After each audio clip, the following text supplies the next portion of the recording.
اعوذ باللہ من الشیطان الرجیم بسم اللہ الرحمن الرحیم الحمد للہ والصلاۃ علی اہلہا۔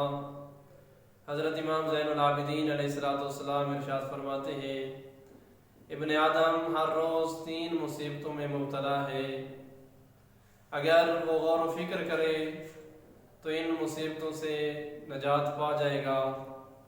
پہلی مصیبت مولا فرماتے ہیں، اگر اس کے مال کا نقصان ہو جائے تو پریشان ہوتا ہے، لیکن اس کی زندگی کے ایام ختم ہو رہے ہیں، اسے اپنی زندگی کی کوئی فکر نہیں ہے۔ دوسری مصیبت مولا فرماتے ہیں، انسان روزانہ روزی کھاتا ہے، اگر حلال کھائے گا تو قیامت والے دن اس کا حساب دینا ہوگا، اگر حرام کھائے گا تو اس کا عذاب ہوگا۔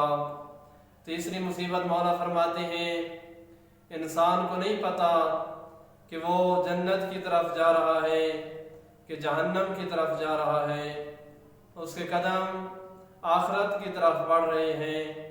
انسان کو چاہیے کہ انسان معصومین علیہ السلام کی سیرت پر عمل کرے تاکہ اس دنیا میں بھی کامیاب ہو جائے اور آخرت میں بھی کامیاب ہو جائے۔